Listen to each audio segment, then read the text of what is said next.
18 horas. Notícias de Manaus, Amazonas, Brasil e do mundo. Agora na Mix. Olá, minha gente, muito boa noite. Seja bem-vindo ao programa 18 horas. Boa noite para você sintonizado aqui em 100,7. Especialmente para você que nos acompanha nas redes sociais no @18 horas news, no YouTube também no Instagram. Muito boa noite. Começa agora o 18 horas de hoje comigo, Karime Leão, e com Artemisa Gadelha. Artemisa, boa noite. Boa noite, Karime. Boa noite para você também que está acompanhando aqui o programa 18 horas. E olha, sem esquecer, viu? Feliz Dia das Crianças para você. Você está no melhor mix do Brasil. 18 horas. Vamos aos destaques de hoje do 18 horas. Dia 12 de outubro, festa da Padroeira do Brasil. Fiéis voltam às ruas de Manaus em procissão para Nossa Senhora Aparecida. E o dia também levanta aí o debate sobre questões relacionadas às crianças e aos adolescentes. O Ministério Público do Trabalho registra denúncias de assédio nesse primeiro turno das eleições 2022. Hoje começa a Feira do Tururi 2022, evento que é considerado um esquenta para o Boi Manaus. 18 horas. Começa agora o programa 18 horas de hoje, quarta-feira, dia 12 de outubro, e o ano é 2022. Você está ouvindo 18 horas. E hoje a festa da Padroeira do Brasil em Manaus foi marcada pela volta da tradicional procissão com a imagem de Nossa Senhora Aparecida pelas ruas do bairro de Aparecida e do centro da cidade. Artemisa, e conforme a organização da festa, mais de 80 mil pessoas passaram pelo santuário. Lembrando que a procissão pelas ruas, Karime, ficou suspensa por 2 anos por causa da pandemia. Hoje, a programação começou aí às 5:30 da manhã, com carreata, viu? O dia seguiu, inclusive, com outras atividades, como missa solene de Aparecida, missa com as crianças. E agora, na parte da tarde, teve programação também, seguiu com a procissão de Nossa Senhora Aparecida e às 6 da tarde, missa solene de encerramento. E a festa da Padroeira Nossa Senhora Aparecida deste ano ressaltou a importância da comunhão para a Igreja Católica e fiéis. E a repórter Nathalie Moraes acompanhou os festejos e traz os detalhes pra gente. Após 2 anos suspensas devido à pandemia de Covid-19, as procissões em homenagem à Padroeira do Brasil, Nossa Senhora Aparecida, voltaram a acontecer presencialmente. Mais de 80 mil fiéis participaram da procissão em Manaus. A festa da Padroeira Nossa Senhora Aparecida ressaltou a importância da sinodalidade para a Igreja Católica e seus fiéis, trazendo uma reflexão proposta pelo Papa Francisco. A procissão com a imagem de Nossa Senhora Aparecida percorreu as principais ruas do bairro. Segundo o reitor do santuário, o padre Agildo Alves, a ausência da procissão cancelada ao longo desses últimos 2 anos trouxe uma forte motivação para os fiéis. O pároco ressaltou a importância do momento que estamos vivendo e a polarização da fé. O Brasil tem sido a referência em alguns aspectos, né? Olhando o lado político, o lado econômico, mas também olhando o lado da fé. A gente vê uma polarização da fé muito grande. E celebrar a Padroeira do Brasil é entender que nós temos uma referência de manifestação de fé através da intercessão de Nossa Senhora. Ela que foi considerada a Padroeira do Brasil justamente para ter em vista o sentido maior da fé do povo brasileiro, onde expressa com dedicação, com confiança, com a expressão realmente forte do coração de cada fiel devoto brasileiro, o sentido de uma vida onde o Brasil é colocado realmente em primeiro lugar nessa ação política e ao mesmo tempo trazendo presente também a dimensão daquilo que nós acreditamos. A programação contará ainda com um grande arraial que vai até o dia 15 de outubro, com vendas de comidas típicas e atrações culturais no Santuário de Aparecida. Além de blusas personalizadas, os devotos podem adquirir um super bingo no valor de R$15 na Secretaria do Santuário. Os prêmios só serão sorteados no próximo dia 15 de outubro. O objetivo das vendas é angariar recursos para custear os festejos e ajudar nas obras sociais da igreja. Nathalie Moraes para o 18 horas. Você está ouvindo 18 horas. E hoje, como eu disse no início do programa, dia 12 de outubro, o feriado também é Dia das Crianças. Apesar de ter sido criada no Brasil em 1924, a data ficou popular no país só em 1955, quando a marca de brinquedos Estrela lançou uma campanha publicitária promovendo a venda de uma linha de bonecas. Pois é, Artemise, e hoje em dia a data também levanta o debate sobre questões relacionadas à criança e aos adolescentes. O estado do Amazonas chega nesse dia 12 com registro de 1934 denúncias de crimes contra o público de 0 a 17 anos. Isso de janeiro a junho deste ano, de acordo com o site do Ministério da Mulher, da Família e dos Direitos Humanos. E sobre o assunto, nós conversamos com a presidente da Comissão da Criança e do Adolescente da OAB Amazonas, a doutora Tandra Sena, que analisou estes números. Vamos ouvir. Falamos realmente de violações de direitos, humanos relacionados à criança e adolescente. Infelizmente, o ranking, dessas violações está na questão da vida, e principalmente da questão da integridade, seja física, moral, sexual. E a gente vê isso refletido, obviamente, nos altos índices que a gente encontra de denúncias e de casos de crimes cometidos em relação à questão de abuso, exploração e importunação sexual, envolvendo criança e adolescente. E continua, infelizmente, sendo uma realidade. Por outro lado, a gente tem violações também que não envolvem só essa integridade física, psicológica até da criança, mas social. A gente tem várias violações também relacionadas à questão de saúde, questão de educação, de segurança, de transporte. Então é algo que a gente realmente precisa ter um olhar muito mais apurado e crítico e exigir das autoridades políticas públicas para a melhoria dessa situação. Você está ouvindo 18 horas. A doutora Tandra Sena, ela também falou sobre os trabalhos realizados da Comissão da Criança e do Adolescente da OAB Amazonas. Vamos acompanhar. Atualmente, nós, da Comissão de Proteção à Criança e Adolescente da OAB Seccional Amazonas, estamos bem envolvidos, principalmente no Conselho Municipal dos Direitos da Criança, no qual nós ocupamos a cadeira de representantes da sociedade civil, como vices, e estamos tentando exigir realmente do poder público o cumprimento do Estatuto da Criança e Adolescente, que esse ano completou 32 anos e a gente precisa de efetividade de direitos. 18 horas. Outra realidade cruel registrada todos os dias nas ruas é o grande número de crianças pedindo esmolas nos sinais.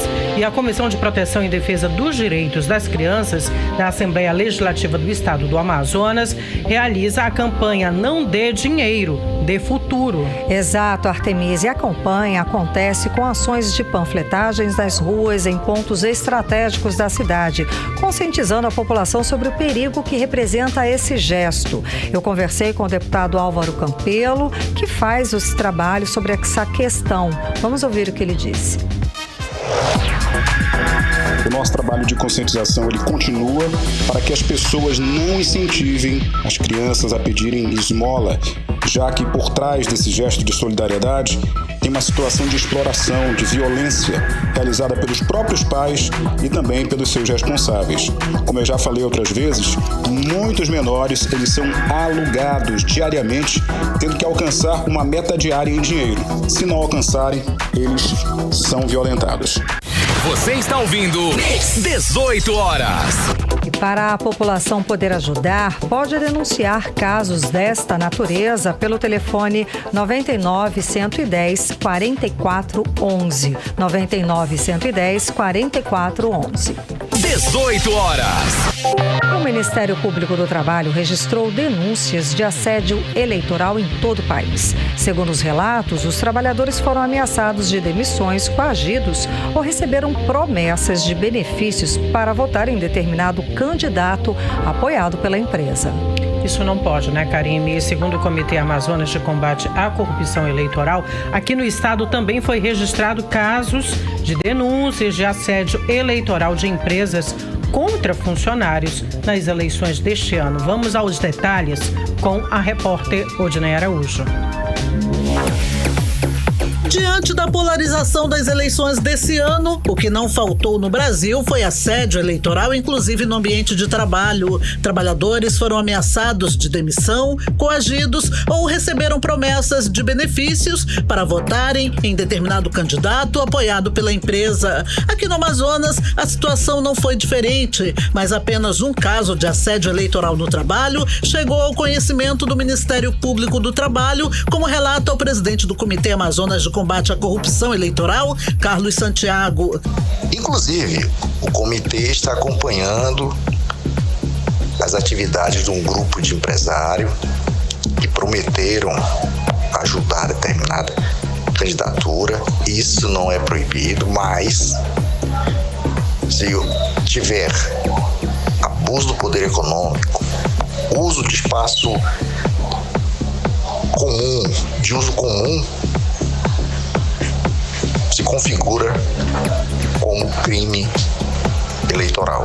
O Ministério Público do Trabalho já registrou 169 denúncias de assédio eleitoral nas eleições de 2022 em todo o país. O advogado criminalista Luan Mendes explica que o assédio eleitoral é crime e tanto a pessoa que assediou quanto a empresa podem ser responsabilizadas. A conduta é prevista como crime e gera responsabilização criminal para o empregador por caracterizar uma situação de assédio, que também gera uma responsabilidade para a empresa. As pessoas que sofrem esse tipo de coação, sofrem esse tipo de assédio, elas têm totais condições de comunicar isso à autoridade. Inclusive, é necessário comunicar às autoridades para que as condutas possam ser apuradas. O Ministério Público do Trabalho tem 2 ferramentas para quem quer comunicar esse tipo de conduta dentro do ambiente de trabalho, seja essa comunicação de forma sigilosa ou então essa comunicação de forma anônima.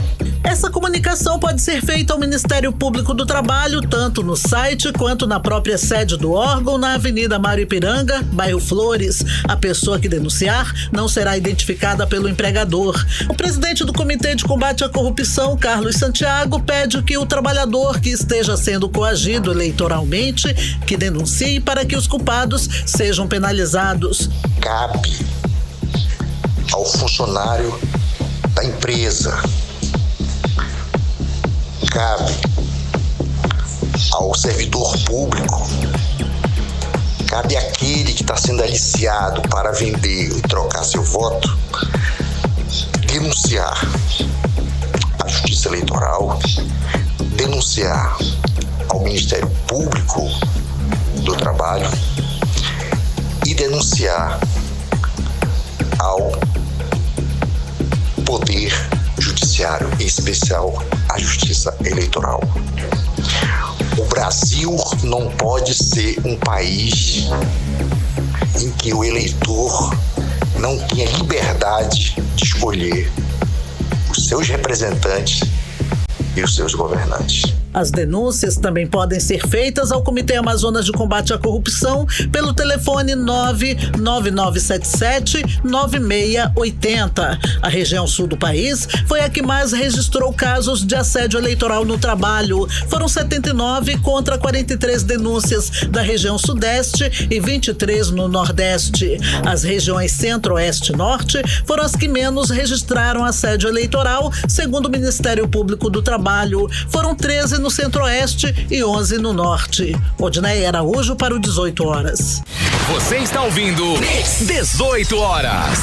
Agora em Manaus, 6 horas e 15 minutos. Você sintonizado em 100,7 até as 7 da noite aqui no programa 18 horas. Vamos para Brasília conversar com o nosso correspondente, o jornalista Carlos Eduardo Matos. Cadu, boa noite. A exemplo da matéria que a gente acabou de ouvir da Odinei Araújo aqui no Amazonas, os casos de assédio eleitoral contra trabalhadores estão acontecendo praticamente em todo o país, não é? Conta pra gente mais detalhes. Boa noite, Karime, boa noite, Artemisa, boa noite, ouvintes do programa 18 horas. Isso mesmo, Karime, Paraná, Santa Catarina, Rio Grande do Sul, estados do sul do Brasil, estados essencialmente de direita conservadora e também bases eleitorais do presidente Jair Bolsonaro, são os campeões de denúncias de assédio eleitoral e de compra de votos, conforme adiantou Odinei Araújo. As informações são do Ministério Público do Trabalho, que fez um levantamento nacional sobre essa prática criminosa, que é coagir o trabalhador, exigir que ele vote em determinado candidato para que o emprego dele seja mantido ou prometer bonificação ou algum agrado financeiro em troca de voto. Depois da região sul, vem os estados de São Paulo, Minas Gerais, Rio de Janeiro e aqui o Distrito Federal como os entes federativos com maior número de denúncias. Eu destaco para vocês um exemplo dessa prática, Karime, um áudio de WhatsApp do empresário e também ex-prefeito da cidade de Porangatu, em Goiás, o senhor Eronildo Valadares, que praticamente colocou os funcionários dele contra a parede, que certamente não vão dormir até o dia das eleições, caso o ex-presidente Lula seja eleito. Vamos ouvir o áudio desse empresário, que é uma prova de que ele cometeu crime de assédio eleitoral. Vamos ouvir. Já anunciei para todos os funcionários meus. Dia 1º, a empresa minha vai estar uma faixa, liquidação de estoque, vai fechar a empresa. Se o Lula ganhar, vai fechar a empresa. Então, os funcionários estão todos preocupados, buscando cada um, ver se convence uma pessoa da família. E é isso que nós temos que estar falando. Nós temos que mostrar para eles o seguinte: vocês querem o emprego dele? Que dê valor em quem arruma um emprego para ele, em quem dá a oportunidade para eles trabalhar. Senão eles vão ter que procurar o pessoal do PT lá para arrumar um emprego, E também não compro mais de ninguém que seja PT. O dono da empresa é PT, eu não compro. É isso aí, nós temos que tomar essa decisão, porque eu acho que todos os eleitores do Bolsonaro têm potencial de conquistar mais um voto. Se 10% dos eleitores do Bolsonaro conquistar mais um voto, com certeza o Bolsonaro vence as eleições. Você está ouvindo 18 horas.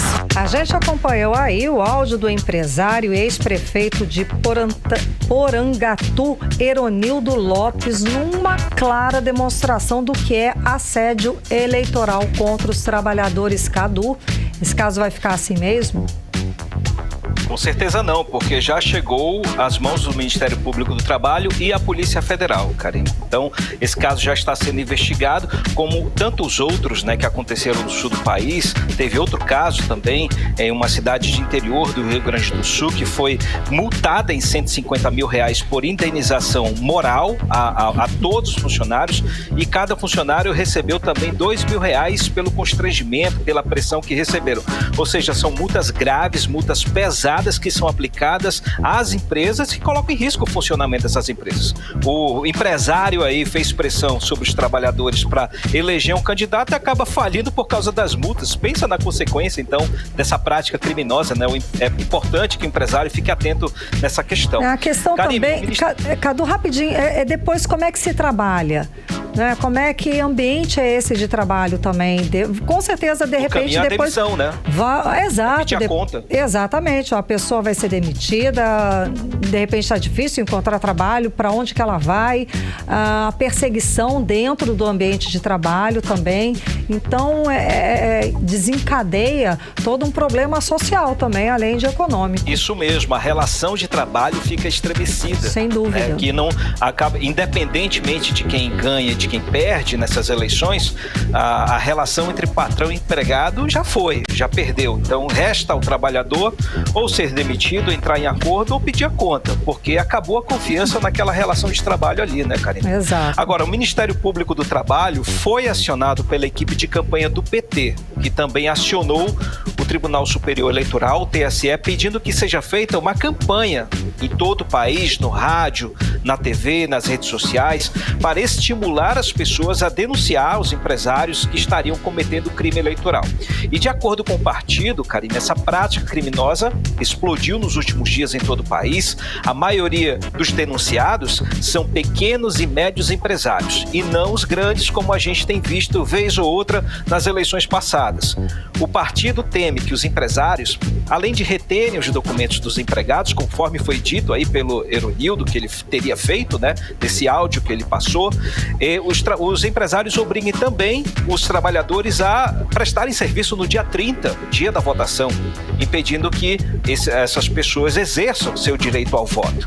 Situação bastante complicada, Karime, como a gente falou, né? Não pode ser crime. Não pode, é obrigação é dever do cidadão votar, né? Exatamente. Para você ver, né, como a gente falou, a polarização política já afeta as relações de trabalho. Acima de tudo, coloca em risco o emprego de centenas de pais e mães de família, que são colocados nessa situação de refém, é um sequestro, né, que está acontecendo, sequestro de confiança que está acontecendo nessa relação de trabalho, o que é lamentável para todos nós e também muito perigoso, né? Karime e Artemisa. Cadu, saindo de uma polarização, entrando em outra que é praticamente a mesma coisa. Teve confusão hoje na Basílica de Aparecida, né? O presidente Jair Bolsonaro participou da missa, mas um grupo de apoiadores, inclusive do lado de fora, acabou agredindo aí uma equipe da TV Aparecida que transmitia a missa. E para completar, o arcebispo de Aparecida mandou um recado bastante forte, né? Criticando a violência, enfim, o ódio, né? Na política. E o presidente foi vaiado também pra gente, Cadu? Exatamente, Artemisa. Deveria ter sido um dia de paz, de oração, como sempre, né, Artemisa? Como a gente gosta de assistir na TV Aparecida. Mas não foi o que aconteceu, porque a efervescência política, o ódio, fruto da ideologia de extrema-direita, invadiu a Basílica de Aparecida. Hoje, o presidente Bolsonaro participou da missa no Santuário Nacional de Aparecida e aí acabou a paz. Dentro da igreja teve vaias, como você disse, teve aplausos também, teve grito de mito. Enfim, não foi uma missa tranquila. O arcebispo Dom Orlando Brandes chegou a pedir silêncio dos fiéis, pra você ter uma ideia.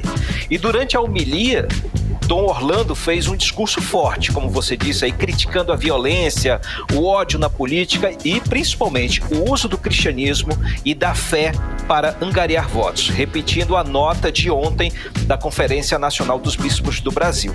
Vamos ouvir um trecho da fala de Dom Orlando Brandes. Maria venceu o dragão. Temos muitos dragões que ela vai vencer. O dragão que é o tentador, o dragão que já foi vencido a pandemia, mas temos o dragão do ódio que faz tanto mal, e o dragão da mentira, e a mentira não é de Deus, é do maligno. E o dragão do desemprego, o dragão da fome, o dragão da incredulidade. Com Maria, vamos vencer o mal e vamos dar prioridade ao bem, à verdade e à justiça que o povo merece, porque tem fé e ama Nossa Senhora Aparecida. Você está ouvindo 18 horas. Aí trecho da fala do arcebispo de Aparecida, Dom Orlando Brandes, durante os festejos à Nossa Senhora de Fátima. Cadu. Karime, depois disso tudo a gente pensa, acabou, né? Acabou a confusão, né? Não mesmo. No lado de fora, como disse a Artemisa, os grupos bolsonaristas vestidos de verde e amarelo atacaram uma equipe da TV Aparecida. O cinegrafista levou tapas e chutes, precisou ser socorrido pelos seguranças.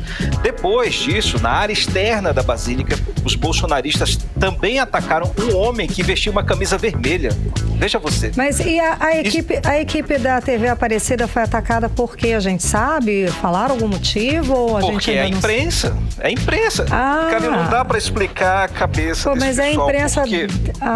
Eles estavam transmitindo transmitindo a missa. Eles Sim, a TV Aparecida, ela trabalha nisso, ela transmite missas, novenas. Uma equipe da Globo, da Record, sei lá, da Rede TV.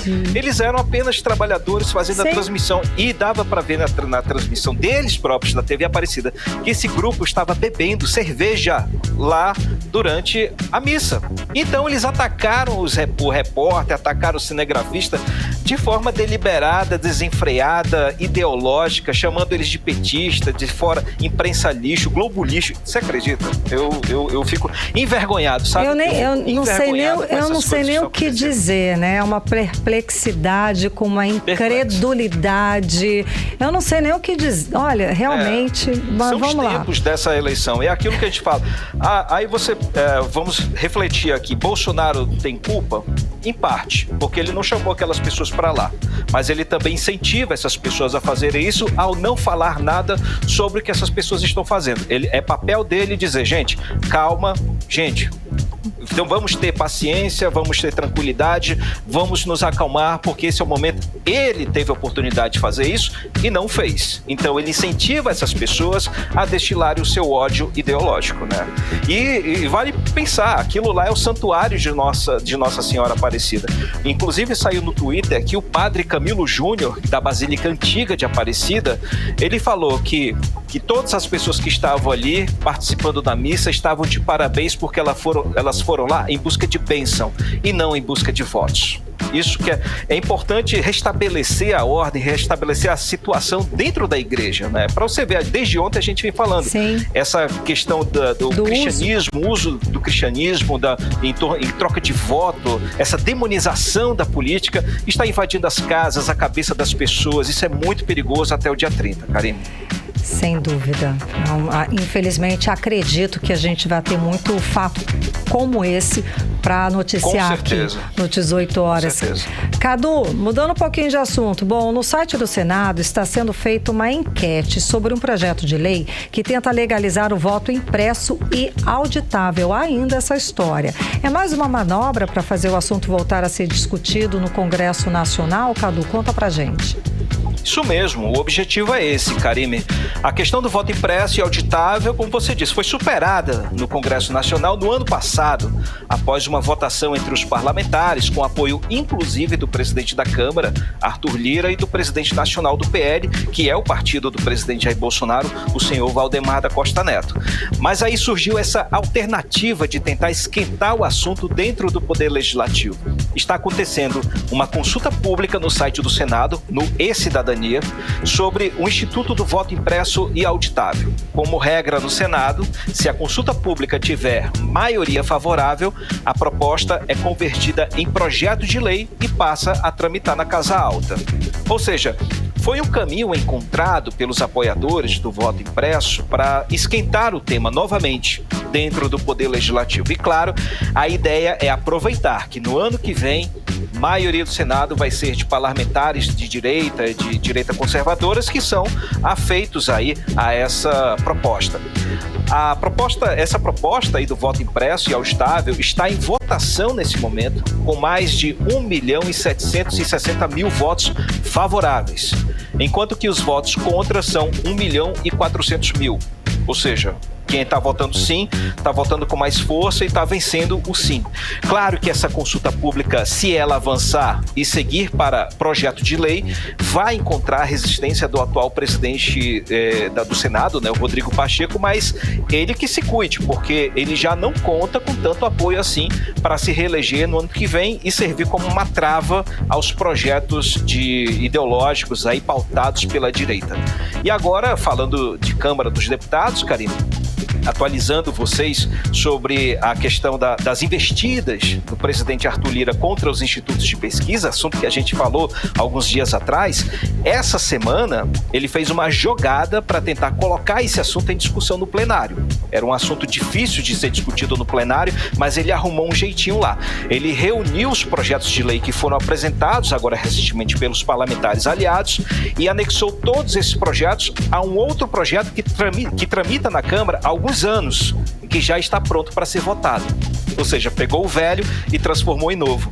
Ou seja, ele não vai precisar entrar com nenhum pedido de urgência ou de usar qualquer recurso regimental para tentar levar o assunto para plenário, colocar em votação. Ele vai atualizar o texto desse projeto antigo e colocar em votação, incluindo também a previsão de pena de 6 anos a 10 anos de prisão aos responsáveis pelos institutos que fizerem pesquisas cujos resultados sejam diferentes à votação. Essa proposta é do líder do governo na Câmara, o deputado Ricardo Barros.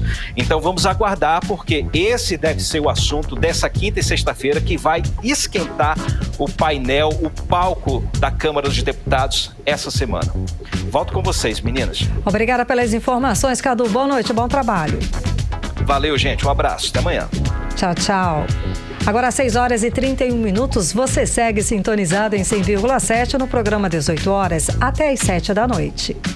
Você está ouvindo 18 horas. E a Caixa Econômica Federal começou a pagar na terça-feira, dia 11, a parcela de outubro do Auxílio Brasil e do Auxílio Gás. Os primeiros a receber foram os beneficiários com número de inscrição social com final 1. A parcela deste mês foi antecipada em uma semana. Originalmente, o pagamento começaria no dia 18 e seguiria pelos últimos 10 dias úteis de outubro. Esta é a terceira parcela com valor mínimo de R$ 600, que vai vigorar até dezembro deste ano. 18 horas. E daqui a pouco aqui no 18 horas, contagem regressiva para o Enem 2022. A primeira prova está marcada para o dia 13 de novembro. É o nosso assunto em instantes. Mix. E agora vamos conferir o tempo e a temperatura para amanhã com ela, Karime Leão. Previsão do tempo. E segundo informações do Clima Tempo, a previsão para amanhã, dia 13, é de sol com algumas nuvens. Chove rápido durante o dia e a noite. A mínima prevista é de 24 graus, a máxima não deve passar dos 33 graus. As chances de chuva são de 90% e a umidade relativa do ar fica entre 52% e 94%.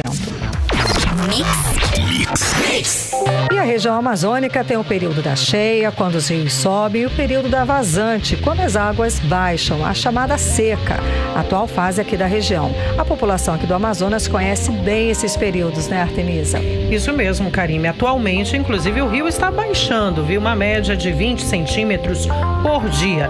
Na calha do rio Solimões, por exemplo, os moradores sofrem com a descida das águas. No município de Benjamin Constant, interior do Amazonas, a Defesa Civil decretou situação de emergência por conta da seca dos rios Javari e Solimões. E para piorar, Artemisa, todo esse cenário, nesse período de estiagem, os barcos que viajam de Manaus transportando mercadorias como alimentos perecíveis e não perecíveis não conseguem chegar a estas localidades. A população ainda enfrenta a falta de água potável, como explica a repórter Nathalie Moraes. O nível da água do Rio Negro em Manaus alcançou 18,81 metros nesta terça-feira. Estava ontem 5,18 metros acima da maior vazante registrada, em outubro do ano de 2012. Atualmente, o rio está baixando em uma média de 20 centímetros por dia. Segundo o Jussara Cury, pesquisadora em geociências do Serviço Geológico do Brasil, essa rápida descida das águas é normal para o período. Como o período de recessão do Negro ele é mais curto que da cheia, então assim, a gente vê, né, verifica que isso é normal no período, essa ascensão rápida. Aí o que pode assustar um pouco é que a descida está sendo acentuada, né, com mais de 20 centímetros e tudo. Então, mas assim, a gente já está dentro da faixa da normalidade, né, mas assim, há ainda um período, né, de recessão, provável outubro a gente continuar com essa descida, né, então a gente está com a cota 19,07, então a gente vai ter ainda um mês descendo ainda para a gente poder ter a volta, né, da ascensão da curva. Isso depende do período de chuvas da bacia toda. Mas a vazante no Amazonas já causa consequências. No município de Benjamin Constant, a Defesa Civil decretou situação de emergência no município por conta da seca dos rios Javari e Solimões. Com a estiagem, barcos que viajam de Manaus transportando mercadorias como alimentos perecíveis e não não perecíveis não conseguem chegar até a região no Alto Solimões. Os moradores também estão sofrendo com a falta de água potável. O município decretou situação de emergência na última sexta-feira. Segundo a Defesa Civil de Benjamin Constant, a maioria das 65 comunidades ribeirinhas e indígenas estão tendo dificuldades no acesso fluvial. Segundo a pesquisadora, a situação no Alto Solimões é preocupante, já que nos próximos dias deve chover pouco. Vai ter pouca chuva nas próximas semanas, né? Nessa próxima quinzena, né? Então, a gente espera que volte a chover agora final de outubro, início de novembro, mas a gente tem que aguardar a posição climatológica. No início da semana, o Rio Solimões começou a subir. O nível do rio alcançou 33 centímetros na régua de medição em Tabatinga. Apesar dessa subida, não é possível afirmar que este é o fim da seca. É possível que esse seja um fenômeno natural do repiquete, quando o rio sobe de uma forma mais rápida e depois volta a baixar novamente. Nathalie Moraes para o 18 Horas. Você está ouvindo 18 Horas. E já começou a contagem regressiva para o Enem 2022, o Exame Nacional do Ensino Médio. A primeira prova acontece daqui a pouco mais de um mês, tá? No dia 13 de novembro. Já a segunda no dia 20 também de novembro. Pois é, Karime. E você, ouvinte, vai fazer a prova este ano? Conhece alguém que vai fazer? Bom, repórter Hector Silva traz detalhes sobre esse exame e também traz dicas sobre como fazer uma boa prova. Acompanhe agora na reportagem. Falta pouco mais de um mês para a realização do Enem 2022. Este ano, as provas serão realizadas nos dias 13 e 20 de novembro. De acordo com o INEP, o Instituto Nacional de Estudos e Pesquisas Educacionais Anísio Teixeira, autarquia do MEC, o Ministério da Educação, responsável pela execução do exame, ao todo, 3.396.632 pessoas estão inscritas para as provas deste ano. O professor de língua portuguesa Vitor Hugo Aguilar, que prepara pessoas para esta prova, destaca que todos os alunos que realizarem precisam planejar quais questões devem responder primeiro. Afinal, o Enem é uma prova longa. Com a aproximação dos vestibulares, é muito importante, né, que o aluno, nos últimos meses, ele já tenha estabelecido uma técnica, uma estratégia para resolver as provas do Enem. No primeiro dia, a prova do Enem ela é uma prova de linguagens com 45 questões e a prova de humanas com mais 45 questões, são 90 questões. Então, é interessante que o aluno, ele tenha já nos últimos meses ter dividido essas provas, por exemplo, em 6 blocos, com 15 questões cada bloco, ou até mesmo com 30 questões cada bloco, para não ficar uma prova exaustiva, uma prova cansativa, e ele tenha uma dinâmica de solução. Outro ponto importante é ele resolver as questões mais fáceis, porque são elas que pontuam mais no Enem. As questões mais difíceis, primeiramente, ele deve pular. Outro ponto a ser sugerido é que ele comece com a redação. A redação ela não pode passar de 2 horas em hipótese nenhuma. É preferível que ele faça um texto, né, em 1h30, porque assim ele vai ter mais tempo para resolver as questões, que vai dar aproximadamente uns 3 minutos por cada questão. Vitor Hugo destaca também que o sono e a alimentação antes e durante a prova deve ser observada. Recomendo também que o aluno faça uma higiene do sono e até durante a última semana do Enem ele possa descansar, ele possa ficar mais tranquilo, ele possa relaxar, para que ele possa no dia estar bem mentalmente e emocionalmente também. Eu sugiro que na última semana ele durma bem, durma de 6 a 8 horas, faça ponderações de estudo, ele estude um pouquinho mais ali aquele conteúdo que ele ainda precisa revisar, mas que ele não possa se deter e se cobrar tanto numa época onde nós temos tantas síndromes, tantas exigências, tantos anseios, e aí fica muito aflito. Então, o principal desafio para esse aluno que se preparou nos últimos meses, nesse último ano, e alguns alunos que se preparam por anos, é realmente ter o equilíbrio, a saúde, se alimentar bem, é outro ponto importantíssimo. No dia da prova, recomenda-se que ele leve pouco chocolate, não leve barras, mas leve ali 2 sonhos de valsa, leve frutas boas, assim, para que ele possa, né, ter um sistema digestório tranquilo, leve. Não leve comida, não leve carne, nada pesado. Leve um amendoinzinho, assim, na medida certa. Ele já conhece o corpo dele, se ele comer aquilo ali, para ele não ter uma desinteria. Então, tudo isso são estratégias que, com certeza, preparam o candidato para fazer uma boa prova. Além, né, evidentemente, de todo o conteúdo programático estudado. Como nas 2 últimas edições, o Enem 2022 terá a versão impressa e a versão digital. Do total de inscritos, 3.331.566 farão a prova em papel e 65.066 pessoas em computadores na versão digital. O INEP informa que os participantes receberão informações sobre a inscrição e sobre os locais de prova através do cartão de confirmação da inscrição, que poderá ser acessado na internet dias antes da primeira prova. Portanto, atenção, candidato! É preciso ficar atento à página do participante na internet. O endereço eletrônico é enem.inep.gov.br. Hector Silva para 18 horas. Você está ouvindo 18 horas.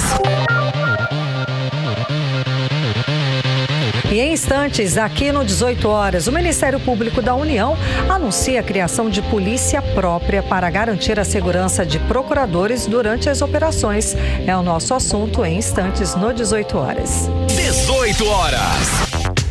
Agora em Manaus, 6 horas e 41 minutos, vamos falar sobre os bastidores da política local com ela, Artemisa Gadelha. Artemisa, o afastamento de um governador de Alagoas por 180 dias pelo Superior Tribunal de Justiça em plena campanha eleitoral acabou respingando aqui no Amazonas. Por que, Artemisa? Explica pra gente. Sim, Karime, justamente por causa da repercussão aí dessa decisão, como você disse, né, do Superior Tribunal de Justiça, ainda mais que nós estamos num período eleitoral a menos de 20 dias do pleito da eleição do dia 30 de outubro. E por que respingou aqui? Explico para você. Por causa justamente do governador, né, do estado do Amazonas, que responde aí processo no Superior Tribunal de Justiça por indícios de irregularidades na pandemia. E aí se comenta a saia justa que se encontra então o Superior Tribunal de Justiça por ter afastado o governador do estado de Alagoas, o Paulo Dantas, do MDB, que foi alvo inclusive da Polícia Federal no último dia 10 por indícios aí de crimes de corrupção quando ele era deputado estadual. E o governador de Alagoas também é candidato à reeleição. E aí começou o questionamento, né? O governador de Alagoas apoia o Lula, foi afastado. O governador do Amazonas apoia o Bolsonaro e não foi. A velha discussão polarizada aí. E nessa quinta, os ministros, inclusive amanhã, né, dia 13, os ministros do Superior Tribunal de Justiça, eles vão se reunir justamente para discutir esse afastamento do cargo do governador de Alagoas por 180 dias. Essa decisão, inclusive, foi da ministra Laurita Vaz. E a razão dessa sessão com a Corte Especial é justamente porque os ministros estão bem preocupados com a repercussão desse caso, com a imagem, né, do Superior Tribunal de Justiça. Além de Paulo Dantas, né, que está afastado, nós temos outros governadores que já foram afastados do cargo. Temos aí o Wilson Witzel, do Rio de Janeiro, Mauro Carlesse, de Tocantins, e José Roberto Arruda, do Distrito Federal. Dizem as más línguas, né, comentam aí nos bastidores que teremos mais governadores afastados pela frente. Karine. Artemisa, ele também é candidato à reeleição, né? O Paulo Dantas, Sim, né? eu comentei que ele é candidato à reeleição. Essa aí passou aqui, eu não prestei atenção. Bom, Artemisa, a eleição deste ano evidenciou alguns nomes que podem disputar as eleições municipais para a Prefeitura de Manaus. Diz pra gente. Pois é, Karime, nós tivemos nomes já conhecidos, né? Candidatos ao Senado, candidatos a deputado, tanto estadual quanto federal, e teve candidato também novato aí que surpreendeu nessas eleições. Nomes que começam, como você disse, a ser cotados, né, para as próximas eleições. Será que está cedo, né, para se comentar sobre isso? Faltam 2 anos, né? Mas no próximo ano, inclusive, já começa aquele processo de pré-eleição. Então, o articulista político Brian Douzani, inclusive, comentou os principais nomes para as próximas eleições municipais. Vamos ouvi-lo? Uma coisa é certa, em 2 anos a política amazonense vai ter outra configuração que não é a configuração de hoje. Entretanto, se a eleição para a Prefeitura de Manaus fosse hoje, nós teríamos com certeza o Coronel Menezes, né? Alberto Neto, são do mesmo partido, e aí vão ter que se resolver, ver se fazem uma chapa puro sangue. Nós teremos Ricardo Nicolau, que saiu grande da eleição. Nós teremos, possivelmente, fala-se por aí, de Amon Mandel, né, do Cidadania, e fala-se também de um candidato do União Brasil. Fala-se até em Roberto Cidade, mas isso terá que ser muito bem analisado, porque existe uma aliança entre o Wilson Lima e Davi Almeida, que é de conhecimento público. Esses são os nomes hoje, os propensos e possíveis nomes. Mas se esses nomes terão alguma viabilidade em 2024, o futuro vai dizer. O futuro vai dizer. 18 horas. Então acompanhamos aí o comentário, né, de Brian Douzani, ele que é articulista político. E dos nomes conhecidos, Karime e ouvintes, eu destaco aí o nome do Coronel Menezes, do PL, mesmo partido do presidente da República, Jair Bolsonaro. Ele que surpreendeu aí, teve 729 mil votos. Muitos votos, viu? E o primeiro candidato ao Senado, Omar, que venceu numa virada histórica, teve 750 mil. Ou seja, diferença aí, Karime, de 21 mil votos, né? Então, o Coronel Menezes, inclusive, já teve destaque nas eleições passadas, nas eleições municipais. Ele ficou na 3ª posição em 2020. E nessa eleição, a dobradinha Bolsonaro e Menezes deu muito certo. Tipo, quem vota no Bolsonaro vota no Coronel Menezes. Menezes recebeu muitos votos aí com esse voto casado. E o voto casado ainda está valendo, porque a gente vinha comentando que essas eleições seriam diferentes, né? Que quem vota no presidente geralmente não vota naquele candidato ao governo que ele está apoiando. Mas olha, pelo que a gente tem visto, ainda está funcionando sim o voto casado. E eu acredito que Menezes, ele pode dar muito trabalho nas eleições em 2024 ao atual prefeito de Manaus, Davi Almeida, do Partido Avante, que é candidatíssimo à reeleição. Eu opino até que os dois devam sair aí na frente nas pesquisas para as eleições municipais de 2024. Brian Douzani também falou de Ricardo Nicolau, do Solidariedade. Ele que foi candidato ao governo, teve 217 mil votos, ficou na 4ª posição. Mas eu acredito que a novidade do momento mesmo foi Amon Mandel, que teve 288.555 mil votos para deputado federal. Teve mais votos que Ricardo Nicolau, né? Resta saber se Amon vai conseguir manter, né, esse destaque no Congresso Nacional. E eu acredito que ele não venha para disputa à prefeitura. Ele não terminou o mandato de vereador, né? Vai agora assumir como deputado federal, enfim, abandonar mais um mandato. Então, não acredito que ele venha, mas é um dos nomes cotados. E, por fim, outro nome cotado, o do presidente da Assembleia Legislativa do Estado do Amazonas, Roberto Cidade, do União Brasil, foi o deputado estadual mais votado, teve quase 100 mil votos. Resta saber se ele seria a opção, né? Enfim, nas eleições para 2024. Karine. Obrigada pelas informações, Artemisa Gadelha. Agora em Manaus, 6 horas e 49 minutos. Você segue em 100,7 no programa 18 horas até as 7 da noite. Você está ouvindo 18 horas. E o Ministério Público da União vai ter polícia própria para garantir a segurança de procuradores durante as operações. A iniciativa também pretende reduzir o uso de policiais militares, civis e federais na segurança pessoal de servidores do Ministério Público. Isso porque eles precisam de proteção constante por atuarem em investigação de crimes.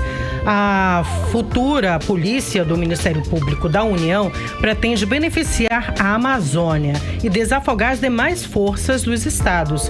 Vamos aos detalhes na reportagem de Odinei Araújo. A futura polícia do Ministério Público da União permitirá aumentar as operações e a presença de procuradores na Amazônia, sem ser necessário tanto apoio de policiais militares, civis e federais, além de soldados das Forças Armadas. A explicação foi dada pelo Procurador-Geral da República, Augusto Aras, ao anunciar a criação da Polícia do Ministério Público da União nesta segunda-feira.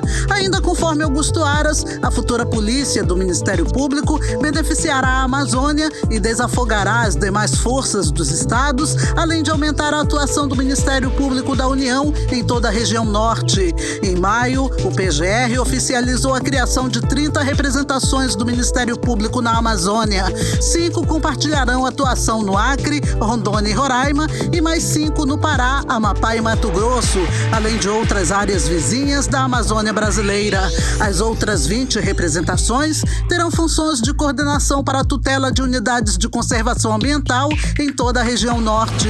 Com a polícia própria e a segurança pessoal dos procuradores reforçada, será possível aumentar as operações nessas regiões, alvo de inúmeras denúncias junto ao Ministério Público. Atualmente, o Ministério Público da União possui cerca de 1.000 agentes de segurança concursados, mas sem atuação igual ao da Polícia Judicial.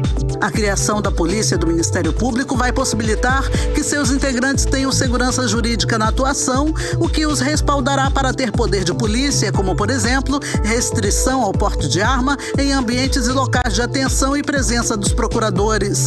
A futura força de apoio ao Ministério Público da União incorporará os agentes do atual grupo de segurança que forem aprovados em testes de aptidão física, psicológica e técnica. Mesmo assim, representantes da instituição calculam que a futura polícia teria de ampliar esse contingente em pelo menos 30%. Além disso, devido a pedidos de aposentadoria e de desligamento, a força poderá começar oficialmente com 1/3 a menos da quantidade das pessoas com que conta agora.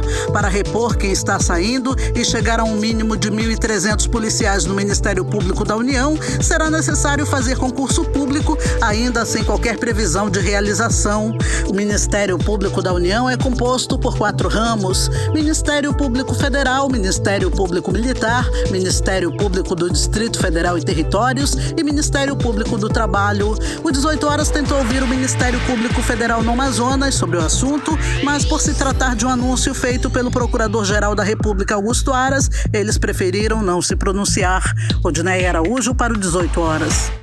Você está ouvindo 18 horas. Vamos conferir agora a previsão do tempo para esta noite e madrugada. Com ela, Karime Leão.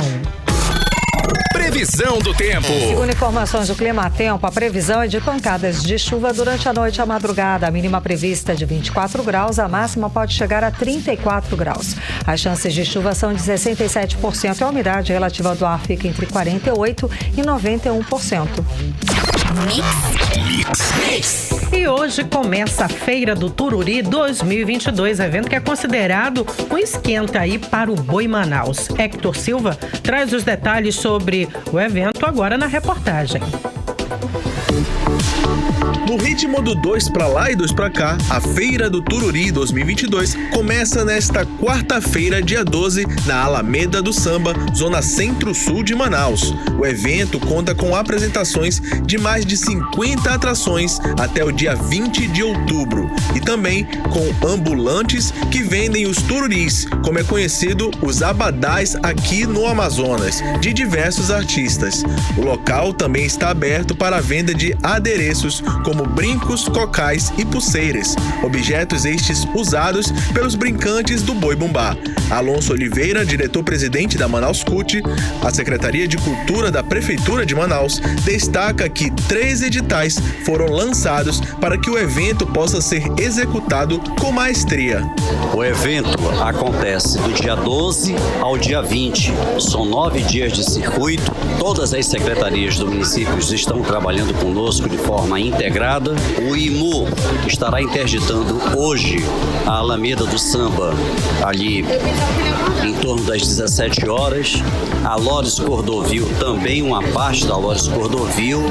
Essa parte de engenharia de trânsito toda sendo de competência do IMU. Nós teremos agora uma boutique dos tururis, e isso organizado diretamente pelos próprios artistas situados, onde ali eles estarão vendendo as camisas de tururis. Serão 50 atrações aí se revezando até o aniversário da cidade de Manaus. Quem é que ganha com isso? É a população. Isso é a forma que nós encontramos para potencializarmos a nossa cultura. Nossos artistas ficaram mais de 2 anos aí numa situação extremamente precária. Estamos voltando, fomentando a cultura. Lançamos esse ano 3 editais, algo em torno de 3 milhões de reais. Tudo isso é a valorização da nossa cultura local, dos nossos artistas. É assim que pretendemos continuar cuidando da cidade e das pessoas. O evento é considerado um esquenta para o Boi Manaus, que celebra o aniversário da capital amazonense, entre os dias 21 e 23 de outubro, no Centro de Convenções de Manaus, o Sambódromo, na zona centro-sul da cidade.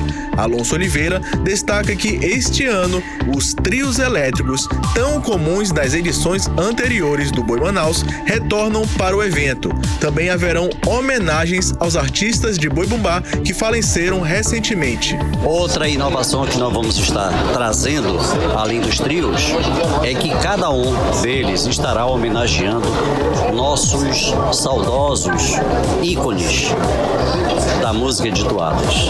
Arlindo Junho, Zezinho Correia, Clíngia Araújo.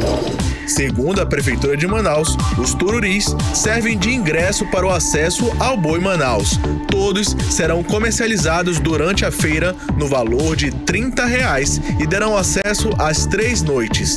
Na programação de apresentação, diversos artistas e agremiações. Entre estes estão o grupo Atuada, P.A. Chaves, Fábio Casagrande, Márcia Novo, Edilson Santana, Arlindo Neto, Prince do Boi, Boi Brilhante, Boi Corre-Campo, Boi Garanhão e muito mais. As datas e ordem das apresentações você confere no site manauscut.manaus.am.gov.br e nas redes sociais da Secretaria, @ManausCut no Instagram e no Twitter e facebook.com/ManausCut. Hector Silva para o 18 horas. Você está ouvindo 18 horas. Agora em Manaus, 6 horas e 58 minutos. Seguimos direto para o Editorial 18 horas. Editorial 18 horas. Hoje, no Dia das Crianças, o que desejar senão a paz? Sem paz não há futuro, e as crianças são o próprio futuro. Que cada um pare, nem que seja 1 segundo, para refletir. Em meio a tantas manifestações de raiva, como ficam as crianças? O Brasil só terá um futuro de paz se colocarmos como prioridade a vida de cada uma delas. Não dá para simplesmente esquecer que há tantas, nesse exato momento, com fome, sem acesso à saúde e à educação. Que o Brasil nunca esqueça as palavras de Jesus Cristo: "Vinde a mim, as criancinhas, porque delas será o reino dos céus. Nesse dia, não é demais pedir que o Brasil se una em torno da proteção das crianças. Só assim o país poderá sonhar em ser uma nação mais justa e solidária. 18 horas. E agora a gente encerra o programa 18 horas de hoje, quarta-feira, dia 12 de outubro de 2022. Lembrando que daqui a pouco o programa vai estar na íntegra no 18horas.com.br, o site de notícias da Mix Manaus. Artemisa, boa noite. Boa noite, Karime. Obrigada a você que acompanhou a gente pela 100,7, também pelo Instagram, pelo YouTube. Obrigada pela sua audiência. Até amanhã. Tchau, tchau. Um beijo, gente. Obrigada. Até amanhã. Você ouviu 18 horas. As notícias do Brasil e do mundo. De volta amanhã. Mix.